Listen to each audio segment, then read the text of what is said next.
Di from Win Win. I'm Jess from Win Win. I'm Beck from Win Win.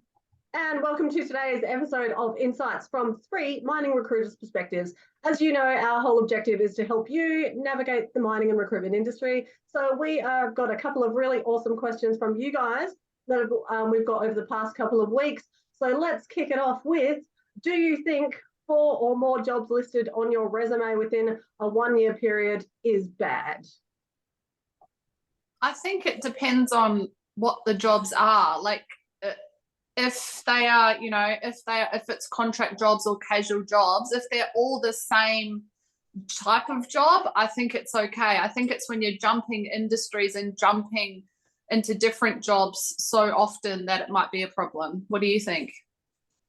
Agreed. Yeah, pretty much. If you're doing shutdown work or stuff like that, you might be going for like a really short period to this job and then that job and different employers potentially. But yeah, if it is like you say, like, oh, now I'm working at Macca's and now I'm working at Target or Net whatever, then that is probably not the best look to be going through all those different jobs. And if you can, put them all together. So shutdown work, if you're basically just going to different locations, see if you can just shove it all onto the same, underneath the same category, so it doesn't look like you're there for 1 week and then there for 1 week, et cetera, et cetera. So yes. Beck, anything? No, pretty much what you guys said. I think, obviously if it's contract work and, then that's pretty standard that they're going to have a few different things in a 1-year period, depending on the length of the contracts and that. But yeah, as you said, if it's different job roles that they're doing in different companies, then yeah, that doesn't look too great on your resume. Yeah, definitely. All right. What about, why can't I do FIFO from New Zealand? Well, you can if you want to pay for your flights. And depends on what roster you get as well. Obviously, if you're going to do a 7-and-7 roster, that's not going to be too conducive to your family and life with all the travel there as well. Yeah. And the big you're also not going to find many mining companies that are going to actually pay for your trips from New Zealand over to Australia. Yeah. And don't forget the big one, point of hire. This is something where candidates are like, oh, I'm applying for jobs. I'm living in Melbourne and I'm applying for jobs in Rockhampton or in Perth or Newman or wherever. Right. Seriously, most companies, the point of hire is the state in which they have the job. Why? Because as we all know, COVID shutdowns came along. That threw a massive spanner into the works. There's also delayed flights, which is a real thing that can happen and could mess up your connecting flights heading up to site. There is so many reasons. It's more cost effective on companies to hire people who are in the state where the job is. So if you're applying for traineeships, let's say you're living in Toowoomba and you're applying for traineeships in Newcastle and in WA and in Newman and in Mackay, then you're probably going to be doing yourself a massive disservice, because why would they be hiring a trainee who's on the other side of the country? That also goes for your Seek account when you are going in the location area of where you are putting the jobs that you want to be applying for. If you're applying all around the country, then that is really going to be detrimental to your own job hunting, and you're going to get just knockback after knockback. So if you're doing that, don't do that. Yeah, that's it. Anything else to add on that one?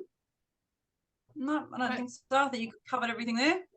Yeah. Okay, cool. Is Christmas a good time to get my first FIFO job, or should I wait until the new year? Well, it can both have pros and cons, I guess, given that some companies do close down over the Christmas period.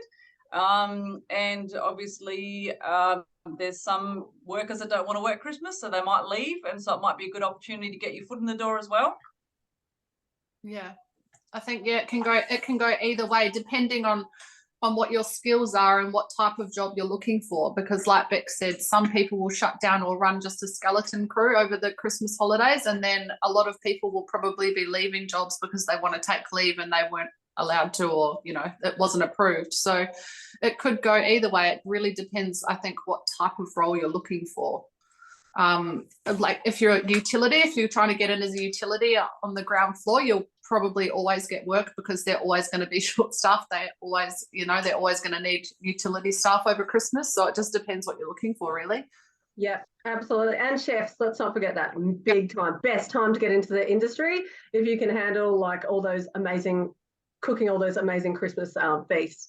And they don't call it snatch it season for no reason. So basically, everyone quits at Christmas. Like, I know I did, because I didn't get my annual leave approved. So quite frankly, it can be the best time to get into the industry. So just give it a shot.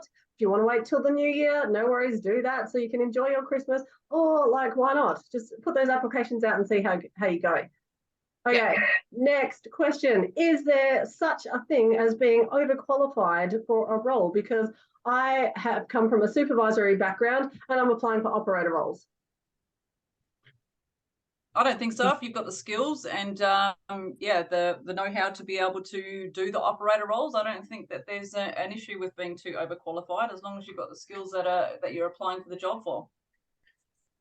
Yeah, I think this comes down to how your resume is written, because if you have been a supervisor for a long time and your resume is like structured towards a supervisory role or a management role, I think that could put some people off hiring you to go back into down into an operator's role or off into an operator's role. I think that really comes down to how your resume is written, in my opinion. Yeah, absolutely. Yep. Yeah, definitely. Because if you've got to look at it from whoever is reading your resume's point of view. If you have managed 50 staff and you've done all, whatever, like all the tasks that come along with being a supervisor, there could be a few questions asked as to why does this person want to go backwards in life? Are they going to be able to take advice or take directions from your supervisor, or are you going to basically try to wiggle your way into another supervisor role? So yeah, there are a few questions.